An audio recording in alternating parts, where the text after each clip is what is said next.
दोस्तों आज तारीख 7 जुलाई 2024 दिन संडे रविवार और आइए उत्तर प्रदेश की तमाम बड़ी खबरें और आज के यूपी के सभी मुख्य समाचार पर नजर डालते हैं। देखिए पहली बड़ी खबर, उत्तर प्रदेश में अब शिक्षकों का नहीं चलेगा बहाना, हर हाल में स्कूल आना ही पड़ेगा। यूपी के सरकारी स्कूलों में योगी सरकार की तरफ से एक नया नियम लागू कर दिया है और इस नियम के मुताबिक प्राइमरी स्कूलों के शिक्षकों और कर्मचारियों की अब डिजिटल उपस्थिति कल 8 जुलाई सोमवार से ही अनिवार्य हो जाएगी। हालांकि प्रदेश में शिक्षक संघ इस फैसले का विरोध कर रहे हैं और क्योंकि वैसे तो ये नया नियम आने वाली 15 तारीख से लागू होना था, लेकिन नए आदेश के मुताबिक अब कल 8 जुलाई से यह नया नियम लागू हो जाएगा तो प्रदेश में डिजिटल उपस्थिति अब अनिवार्य हो गई है ना। और वहीं देखिए उत्तर प्रदेश में होटल निर्माण के लिए भी योगी सरकार की तरफ से नई गाइडलाइन जारी की गई, जिसके मुताबिक 9 मीटर से कम चौड़ी सड़क पर अब होटल नहीं बना सकेंगे। पार्किंग की व्यवस्था रखना भी जरूरी होगा। हालांकि होटल इंडस्ट्री को एक राहत दी है, यूपी में अब छोटे होटल खोलना आसान होगा क्योंकि योगी सरकार की तरफ से इस संबंध में भी कुछ नए नियम बड़े बदलाव लागू किए हैं। प्रदेश में पर्यटकों की लगातार बढ़ती संख्या को देखते हुए होटल इंडस्ट्री के लिए ये नई गाइडलाइन जारी की है, जिसके मुताबिक देखिए पहले पुराने नियम के मुताबिक 20 कमरों से ज्यादा के होटल निर्माण के लिए कम से कम 1000 वर्ग मीटर की जमीन होना अनिवार्य था, ठीक है। लेकिन अब न्यूनतम 500 वर्ग मीटर की जमीन पर ही 20 कमरों से ज्यादा का होटल निर्माण करवाया जा सकेगा। भवन की ऊंचाई को लेकर भी नियमों में ढील दी गई है, तो ये देख सकते हैं प्रदेश में पर्यटकों की संख्या को बढ़ावा मिलेगा, इससे ज्यादा से ज्यादा होटल खुलेंगे तो, है ना। चलिए अगला अपडेट आ रहा है, उत्तर प्रदेश में अब सरकारी कार्यालयों में फाइलें भी ई ऑफिस के माध्यम से संचालित होगी। जहां तक जरूरत नहीं होगी कागज पेपर का इस्तेमाल नहीं किया जाएगा, डिजिटली सरकारी कार्यालयों में सारे काम होंगे। चलिए बड़ी खबर आ रही है, नेशनल हाईवे 58 और दिल्ली मेरठ एक्सप्रेसवे पर 14 दिनों के लिए ट्रैफिक व्यवस्थाएं प्रतिबंध लगा दिया गया, मतलब ट्रैफिक बाधित रहेगा। 22 जुलाई से फिर से गाड़ियों की शुरुआत हो पाएगी। इसके पीछे वजह ये दोस्तों की कांवड़ यात्रा शुरू होने जा रही है आने वाले सावन महीने से ही, तो भीड़ को नियंत्रित करने के लिए ट्रैफिक व्यवस्था को लेकर ये नए ऐलान किए गए हैं। आपको बता दूं कांवड़ यात्रा की शुरुआत इस महीने 22 जुलाई से होने जा रही है और इस बार कांवड़ यात्रा पर योगी सरकार की तरफ से कुछ नए दिशा निर्देश भी जारी किए हैं। राज्यों से कांवड़ियों को ID कार्ड देने की गुजारिश भी की है और भी कांवड़िये भाला और त्रिशूल लेकर नहीं चल सकेंगे। डीजे की आवाज और ऊंचाई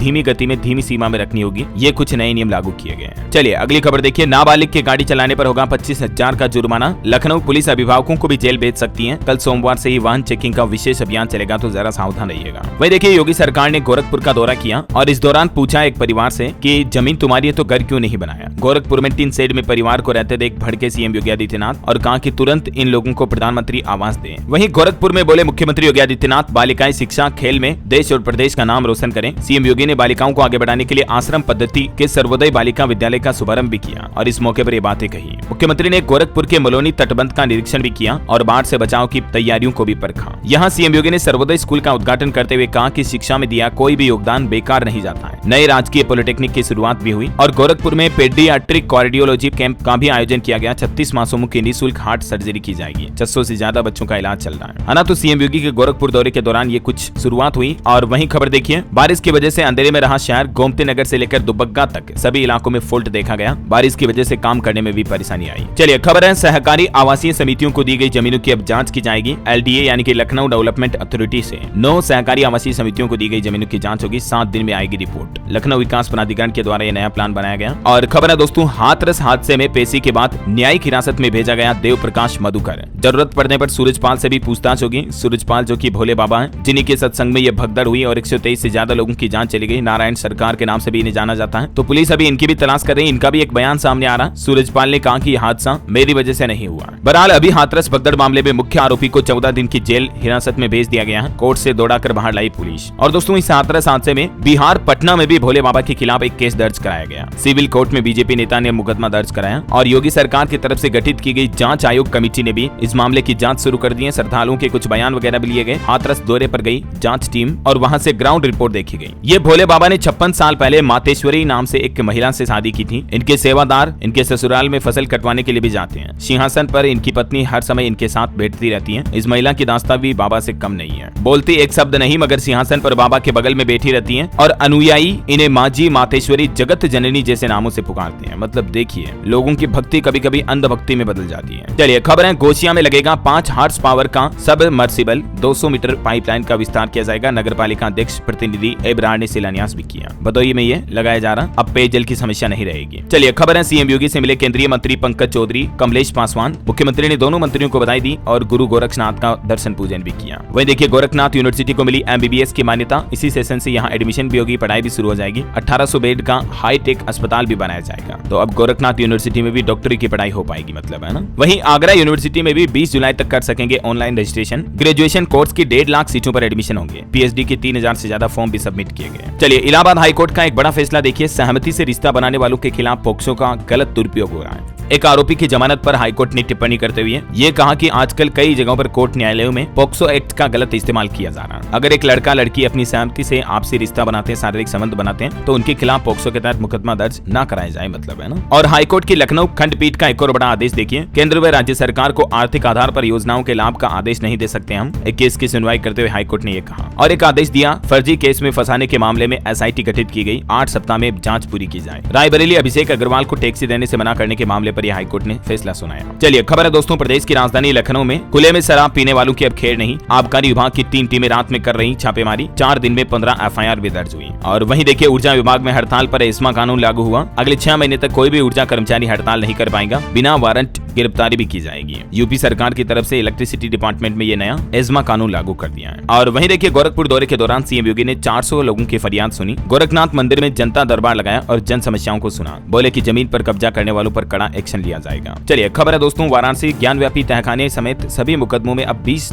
जुलाई को कोर्ट में सुनवाई होगी। जिला जज ने बंद तहखानों के सर्वेक्षण याचिका पर डेट भी बढ़ाई। महिला वादिनी केस पर भी गवाही होगी। वहीं देखिए नोएडा बिल्डिंग बॉयलर्स 2010 में किया जाएगा संशोधन। Data centre, IT, ITs, EV industry और ग्रुप हाउसिंग के मानकों को शामिल किया जाएगा। तीनों प्राधिकरण में यह नया नियम लागू होगा। और बड़ी खबर देखिए दोस्तों, उत्तर प्रदेश में बारिश के दौरान कहर बनकर गिरी आकाशीय बिजली। अलग अलग जिलों में 13 लोगों की जान चली गई बिजली गिरने की वजह से। ये देख सकते हैं आप किन किन जिलों में बिजली गिरने की घटनाएं देखी गई। और अभी भी दोस्तों प्रदेश में अगले 3 दिन तक 12 जुलाई तक कई जिलों में बारिश की चेतावनी है। अगले 24 घंटों के दौरान 9 जुलाई तक किन किन जिलों में भारी बारिश की संभावना है। आइए देखते हैं मौसम समाचार थोड़ा विस्तार से। लेकिन दोस्तों खबरों में आगे बढ़े इससे पहले आपसे एक छोटी सी गुजारिश है, अगर आपने डेली यूपी न्यूज चैनल को अभी तक भी सब्सक्राइब नहीं किया ना, तो इसे सब्सक्राइब करके बेल आइकन दबा दीजिए और इस वीडियो पर एक छोटा सा प्यार भरा लाइक भी कर दीजिएगा, ताकि आपको अपने राज्य उत्तर प्रदेश की तमाम बड़ी खबरें और यूपी के डेली के मुख्य समाचार सबसे पहले आपके मोबाइल पर मिलते रहेंगे। चलिए मौसम की अपन बात कर रहे थे, तो देखिए पूरी यूपी में आज और कल भी भारी बारिश की संभावना है। IMD की तरफ से लखनऊ, गोंडा, गोरखपुर समेत 32 जिलों में भारी बारिश का अलर्ट जारी किया है। वाराणसी में भी जोरदार बारिश के बीच गंगा आरती की गई। बिजनौर में अचानक आई बाढ़ में एक बोलेरो बह गई। मुजफ्फरनगर में सड़क धंसी। और कल तो यूपी के टोटल 51 जिलों में अलर्ट रहेगा। राजधानी लखनऊ में देखिए शाम होते ही तेज बारिश शुरू हुई। पुराने लखनऊ में जल भराव भी देखा गया। 40 किलोमीटर की रफ्तार से हवाएं भी चली। अयोध्या में भी बारिश की वजह से सरयू नदी का जलस्तर वार्निंग लेवल तक पहुंच चुका है। 1 जुलाई से यहाँ लगभग 2.25 मीटर तक जलस्तर बढ़ गया है। और आगामी 24 घंटों में अयोध्या में भी बारिश का अलर्ट है। गोरखपुर में भी मानसून सक्रिय बना हुआ है। 8 जुलाई तक बारिश का ऑरेंज अलर्ट रहेगा। जुलाई में अब तक 128 mm बरसात दर्ज की गई। और वहीं देखिए दोस्तों अमरनाथ यात्रा को भी भारी बारिश के कारण रोका गया, क्योंकि उत्तराखंड वगैरह में भी रेड अलर्ट है। ऋषिकेश से बद्रीनाथ जाने वाला हाईवे भी बंद पड़ा है। और असम राज्य में तो भारी बारिश और बाढ़ की वजह से अब तक 62 लोगों की जान जा चुकी है। और अमरनाथ यात्री अब तो बाबा बर्फानी के दर्शन भी नहीं कर पाएंगे, क्योंकि इस बार समय से पहले ही शिवलिंग पिघल गया है। आज से ही तो यात्रा भी स्थगित कर दी गई है। वैसे अब तक 1.5 लाख से ज्यादा श्रद्धालुओं ने बाबा बर्फानी के दर्शन कर लिए हैं। चलिए अगली खबर देखिए आप। मुख्यमंत्री योगी आदित्यनाथ ने प्रदेश में बांध और ओवरब्रिज का जायजा लिया। वकीलों की महापंचायत भी बुलाई। और क्योंकि अभी भारी बारिश में बाढ़ वगैरह में कहीं बांध वगैरह फूट ना जाए, तो निरीक्षण किया जाएगा, मतलब है ना। और देखिए यूपी में कतई बख्शे नहीं जाएंगे भू माफिया। अवैध कब्जा करने वालों को योगी सरकार की तरफ से चेतावनी देते हुए अधिकारियों को सख्त निर्देश दिए और कहा कि भू माफियाओं को करारा सबक सिखाया जाएगा। उनके रहते कोई भी किसी भी कमजोर या गरीब का जमीन, मकान, प्लॉट उजाड़ नहीं पाएगा। चलिए अगला अपडेट देखिए। परिषदीय विद्यालयों के 400 प्रधानाध्यापकों को निपुण चैंपियन पुरस्कार देगी योगी सरकार, और इस बाबत आदेश भी जारी कर दिया है। एक अच्छी खबर है, मोटो GP बाइक रेसिंग के आयोजन से योगी सरकार का बजेगा विदेशों में डंका। ऑस्ट्रेलिया समेत इन 4 देशों को उत्तर प्रदेश अब मान चुका और ये नए अधिकार भी दिए हैं यूपी को। और वहीं दोस्तों खबर आ रही कि 1186 स्कूल नहीं दे रहे मिड डे मील खाने वाले छात्रों का ब्यौरा। कई जगहों पर शिक्षकों का मोबाइल नंबर भी दर्ज नहीं है। उत्तर प्रदेश के परिषदीय स्कूलों में यह बड़ा खुलासा सामने आ रहा है। खबर है बिजली सब्सिडी घटाए जाने के फैसले को इलाहाबाद हाईकोर्ट में चुनौती दी गई। अब कोर्ट ने यूपी सरकार से इस संबंध में जवाब भी मांगा है। वही देखिए अखिलेश यादव ने यूपी पुलिस के एक्शन पर सवाल उठाए और हाथरस हादसे में मैनपुरी से हुई गिरफ्तारी पर भड़के सपा प्रमुख अखिलेश यादव भी।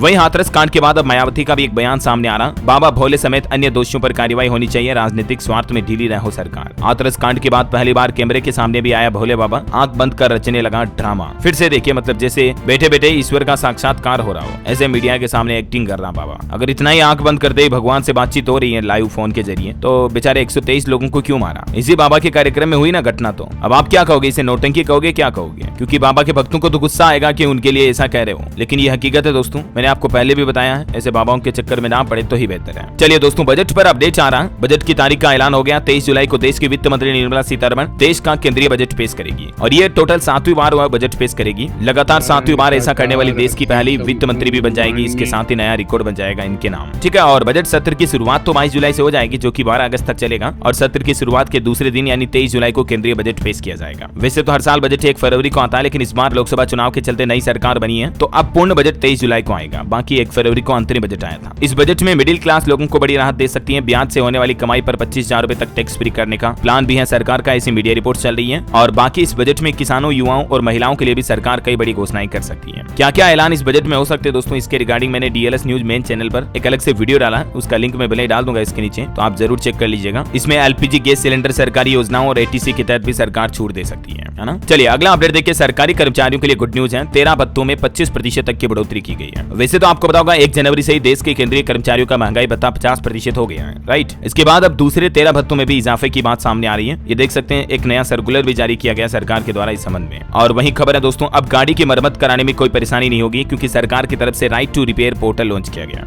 राइट टू रिपेयर का मतलब आप समझ पा रहे होंगे कि रिपेयर कराने का अधिकार अब उपभोक्ताओं को मिलने जा रहा है। ऑटो कंपनियों को अपनी मरम्मत की पॉलिसी आसान बनानी चाहिए, ये भी सरकार की तरफ से निर्देश जारी किया गया। और इस नए राइट्स के बाद अब आप आसानी से आपकी गाड़ी के पार्ट्स चेंज करवा पाएंगे। कई बार होती है ना, कंपनियां मोनोपोली रखती हैं कि पार्ट चेंज नहीं करती, लेकिन अब स्पेयर पार्ट्स मिलना मुश्किल नहीं होगा। और महंगाई पर भी बड़ी खबर आ रही, देखिए टमाटर 130 रुपए किलो, प्याज 50 रुपए के पार पहुंचा। देश में कई जगहों पर सब्जियों के दाम भारी बढ़ रहे हैं आजकल। एक अच्छी खबर है, ग्रामीण महिलाओं को इलेक्ट्रिक साइकिल देगी केंद्र सरकार। सशक्तिकरण की दिशा में एक अहम समझौता किया गया है। दीनदयाल अंत्योदय योजना राष्ट्रीय ग्रामीण आजीविका मिशन के तहत ये महिला स्वयं सहायता समूह के सदस्यों को ई-साइकिल देगी केंद्र सरकार। और इस संबंध में एक समझौता ज्ञापन पर हस्ताक्षर भी हुए हैं, देख सकते हैं आप जानकारी ज्यादा। वहीं देखिए आधार कार्ड पर एक बड़ा अपडेट आ रहा। आधार कार्ड का नागरिकता से कोई लेना देना नहीं है, गैर नागरिकों को भी आधार कार्ड दिया जा सकता है। उदय की तरफ से कलकत्ता हाईकोर्ट में एक केस की सुनवाई के दौरान ये बयान दिया गया। और नीट यूजी एग्जाम की काउंसलिंग कैंसिल पर स्वास्थ्य मंत्रालय की तरफ से अब बयान सामने आ रहा। स्वास्थ्य मंत्रालय का कहना कि हमने तो आधिकारिक डेट जारी नहीं की थी काउंसलिंग की, क्योंकि कल खबरें आई थी ना कि काउंसलिंग कैंसिल हो गई, तो उस पर अब ये NTA की तरफ से बयान आया।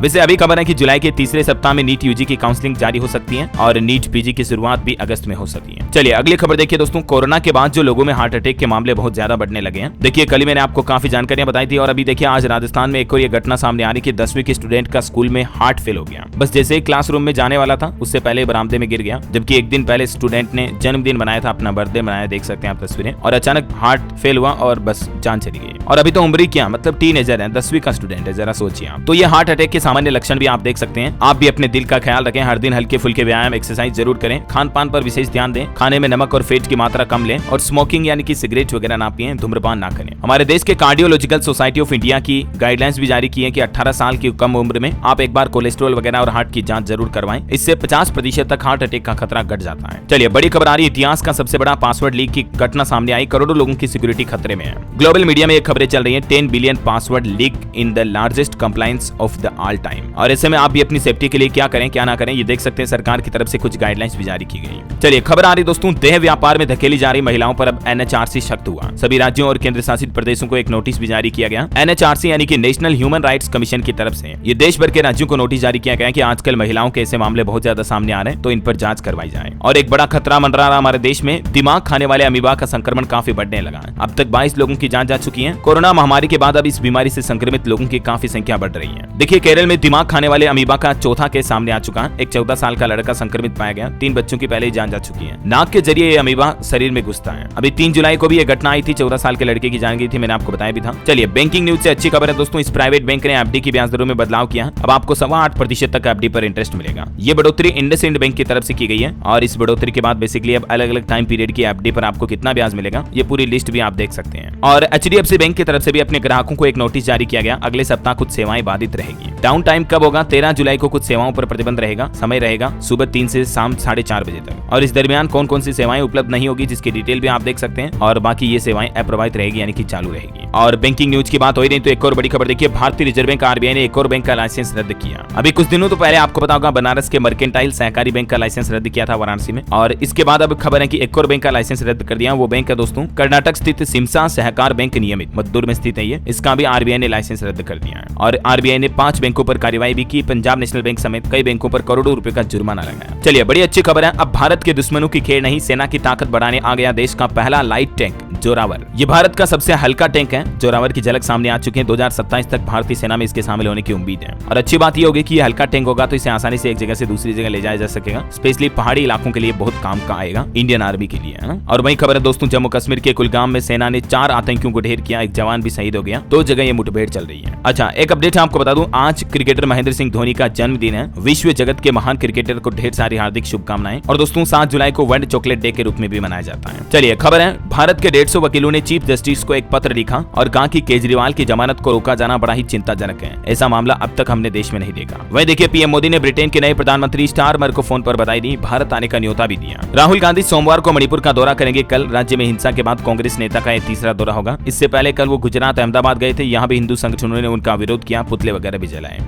और दोस्तों आज से ही उड़ीसा में पुरी की जगन्नाथ रथ यात्रा की शुरुआत भी होने जा रही है। 10 लाख से ज्यादा श्रद्धालु पहुंचेंगे। AI कैमरे और ड्रोन के जरिए सुरक्षा व्यवस्थाएं रखी जाएगी। उड़ीसा के साथ ही गुजरात में भी आज से जगन्नाथ रथ यात्रा की शुरुआत होने जा रही है। और देखिए नौकरियों पर सरकार ने आंकड़ा जारी किया, 5 साल में 8 करोड़ नौकरियां पैदा हुई। श्रम मंत्रालय की तरफ से ये रोजगार के सोर्सेज भी बताए गए और कहा गया कि भारत में 1 करोड़ गिग वर्कर अभी हैं। साल 2030 तक इनकी संख्या बढ़कर 2.5 करोड़ से ऊपर होने की उम्मीद है। गिग वर्कर ऐसे वर्कर होते हैं जो जोमेटो स्विगी में डिलीवरी बॉय होते हैं, ओला उबर में कैब ड्राइवर वगैरह वगैरह।